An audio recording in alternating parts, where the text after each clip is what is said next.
Master minds commerce చదవాలనుకునే 10th inter విద్యార్థుల తొలి ఎంపిక.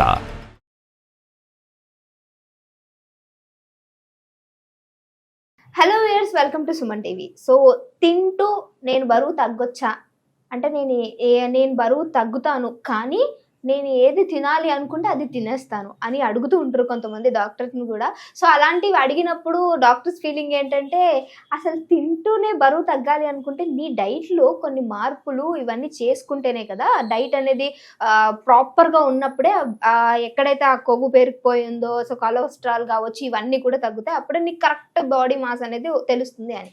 సో మరి ఇలాంటి క్వశ్చన్ అడుగుతున్నప్పుడు నిజంగా డాక్టర్ని అడుగుదాం. సో సార్, మరి ఇలాంటి క్వశ్చన్స్ వచ్చినప్పుడు నిజంగానే తింటూ మనం బరువు అనేది తగ్గొచ్చా అనేది అడుగుదాము. సో మరి సార్ ఎగ్జాంపుల్ ఏమి ఇస్తారో తెలుసుకుందాము. సో మనతో పాటు ఉన్నారు డాక్టర్ వసంత్ కుమార్ గారు. సార్ నమస్తే సార్. నమస్తే. సార్ ఏంటంటే, నేను తింటూ వెయిట్ని తగ్గిపోవచ్చా సార్? ఎందుకనంటే నేను తినకుండా ఉండలేను, ఎక్కడ ఏది కనిపించినా నేను అది తినాల్సిందే, కానీ నేను వెయిట్ మాత్రం పెరగకూడదు సార్ అని చెప్పేసి చాలా వరకు అడుగుతూ ఉంటారు డాక్టర్స్.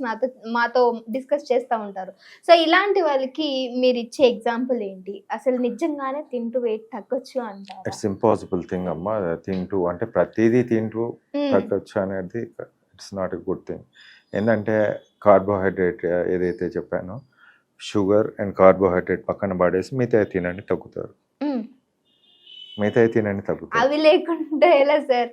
తినే ప్రతి దాంట్లో ఇది అంటే ఖచ్చితంగా షుగర్ లేకుండా మీరు మిగతా తినండి, డెఫినెట్లీ తగ్గుతారు. సో అయితే సార్, నేను ఒకటి అడుగుతాను. ఒకవేళ నిజంగానే ఒబేస్గా ఉన్నామే అనుకోండి సార్, దానివల్ల ఏమైనా ప్రాబ్లం ఉందంటారా? అంటే తను ఒబేస్గా ఉన్నారు, సపోజ్ నేనే ఒబేస్గా ఉన్నాను, నాకు దీనివల్ల ఏమైనా ప్రాబ్లం ఉందా? నేను అంతగా డిప్రెస్డ్ అయిపోయి, సో ఇది తగ్గిపోవాలి అని చెప్పేసి ఎక్కడో యాడ్లు చూసి, ఏదేదో చూసి, డాక్టర్ల దగ్గరికి వెళ్ళి అది చేసి, ఆ సప్లిమెంట్స్ ఇవి వాడేసి హెల్త్ మీదకి ఏమన్నా నా హెల్త్ నేనే పాడు చేసుకుంటున్నా అనుకోవచ్చా? Obesity is always dangerous. ఎందుకంటే ఒబేసిటీ అంటే ఫ్యాట్ అనేది డిపాజిట్ అవుతుంది. ఆ ఫ్యాట్ అనేది నెక్స్ట్ డిపాజిషన్ అనేది ఫోమ్ సెల్స్గా బ్లడ్ వెజిల్స్లో కూడా హార్ట్ అటాక్స్కి దారితీస్తుంది అన్నట్టు.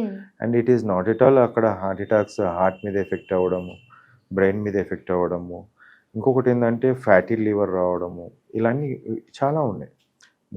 That will increase the risk అన్నట్టు.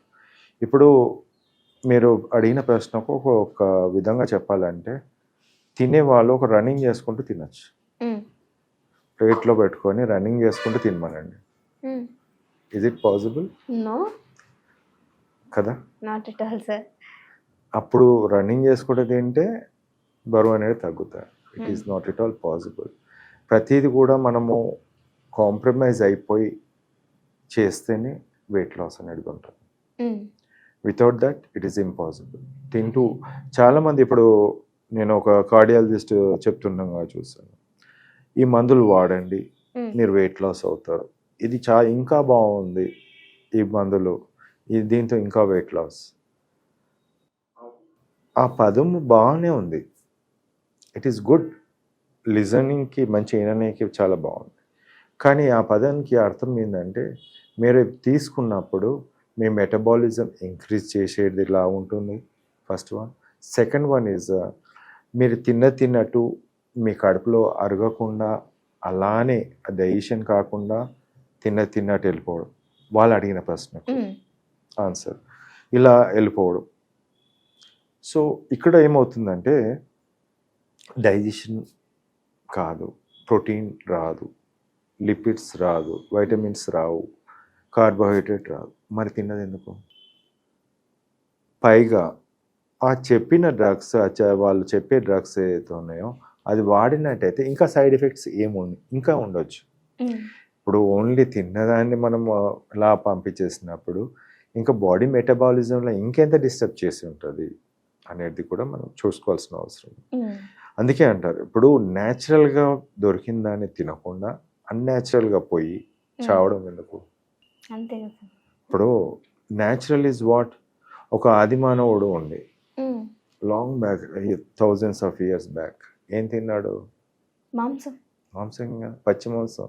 Without cook. సింహాలు ఏం తిన్నాయి? పచ్చి మాంసం తిన్నాయి. అలానే ఇప్పుడు రైస్ తింటుందా? సింహంకి రైస్ పెడితే తింటుందా? లేదు. మరి ఎలా బతుకుతుంది? ఈరోజు సేమ్ అదే పర్సన్కి కీటో డైట్ అంటున్నాం దానికి ఒక ఫ్రూట్స్ యాడ్ చేయి సరిపోతుంది. ఫుడ్ కదా, రెండు ఫుడ్డే. You are removing some part, it's more than enough. కానీ అప్పుడు ఉన్నట్టు అవన్నీ న్యాచురల్ గా దొరికాయి కదా సార్, ఇప్పుడు అన్ని ప్రిజర్వేటివ్ చాలా న్యాచురల్ దొరుకుతున్నాయి, ఇప్పుడు కూడా దొరుకుతున్నాయి. ఫిష్ న్యాచురల్ కదా, బయటకు పోయి తీసుకొని fresh live fish. Chicken natural గా రావట్లేదు కదా. చికెన్ కూడా లైవ్ తీసుకోండి. మటన్ ఎట్లా లైవ్ దొరుకుతుంటుంది, మా మార్నింగ్ కట్ చేస్తుంటాడు. And eggs you can take it. ఇక్కడ తిని తగ్గడం అంటే ఇది కూడా తిని తగ్గొచ్చు. బట్ నేను రైసే తిని తగ్గాలంటే చెప్పిన ట్యాబ్లెట్స్కి సైడ్ ఎఫెక్ట్స్ ఉంటాయి. దాన్ని మళ్ళీ వెయిట్ పెరగవచ్చు, ఇంకేమైనా కావచ్చు. సో టేకింగ్ ద రిస్క్ అని చెప్తాను. రిస్క్ తీసుకోవడం ఎందుకు, పెట్టడం బాడీని కూడా రిస్క్ పెట్టడం ఎందుకు. ఇప్పుడు డాక్టర్స్ దగ్గరికి వెళ్తే కొంతమంది ఇది కాకుండా ఇంకొకటి ఇస్తారు, అంటే నీ సాటిస్ఫాక్షన్ కావాలి వాళ్ళకు. ఇక్కడ సాటిస్ఫాక్షన్ నాలాంటి వాడైతే నేను డైరెక్ట్ చెప్పేస్తాను, అది అసాధ్యం. ఏదో ఒకటి వదులుకోండి, కొన్ని రోజుల పాటు వదులుకోండి. ఆ తర్వాత లైట్గా మీ బాడీ మెకానిజం తగ్గట్టు మీరు తినండి. Stomach is one thing. ఇలా ఇంత ఉంటుందమ్మా, చిన్నగా పిడికడంత ఉంటుంది. దాన్ని మనం కొంచెం పెద్ద చేస్తే అంత ఆకలేస్తుంది, ఎంత పెద్ద చేస్తే ఇంకా ఆకలేస్తుంది, ఎంత పెద్ద చేస్తే ఇంకా ఆకలేస్తూనే ఉంటుంది. ఓకే, అంటే సార్ మన స్టమక్ పెరిగే కొద్దీ ఆకలి అనేది పెరుగుతూ ఉంటుంది. దాని తగ్గట్టు కార్వింగ్, అరే కడుపులో గురుగురు సౌండ్స్ ఎలుకలు పరిగెడుతున్నాయి అంటారు. So again you have to eat. Like cravings కూడా ఇందుకే వస్తాయి అంటారా sir? Cravings is different again. Cravings is psychological thing and brain బట్టి ఉంటుంది. It is not that to person వాళ్ళ ఆలోచన బట్టి ఉంటుంది. ఇప్పుడు సడన్ నాకు స్వీట్స్ అంటే చాలా ఇష్టం, then that is one type of interest. Some people likes ice cream. ఇప్పుడు నేను వెయిట్ లాస్ తగ్గాలంటే నేను అన్ని మానేసాను. I had to go for some food. ఇప్పుడు మీరు ప్రోటీన్, రిచ్ ప్రోటీన్ ఎందుకు అంటున్నా అంటే మొలకలు ఎత్తినవి కానీ లేకుంటే ఈ మొలకలు ఎత్తినవన్నీ కూడా it decreases the digestion time also. So స్టమక్లో కూడా ఎక్కువసేపు ఉంటుంది అండ్ డైజెషన్ కూడా it takes time. And the fiber ఏదైతే ఉంటుందో హై రిచ్ ఫైబర్ ఉంటుంది కాబట్టి ద డిలేడ్గా ఉంటుంది అంతా కూడా. So it is very useful అని చెప్తాను.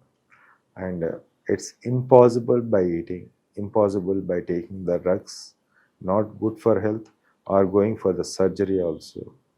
జస్ట్ ఒక బ్రెయిన్ని కంట్రోల్ చేసుకొని కొన్ని రోజుల పాటు చేయండి. ఆ తర్వాత మళ్ళీ you can shift the normal gear. నార్మల్గా చిన్నగా తినడం, ఆ తర్వాత మళ్ళీ షిఫ్ట్ చేయండి. So that this periodic way of గోయింగ్తో ఏదో ఒక రోజు అనిపిస్తుంది ఊరికే ఇలాంటిది ఎందుకు, కొంచెం నార్మల్ డైట్ తీసుకుందాం అనే ఆలోచనకు వస్తుంది. Okay sir, thank you.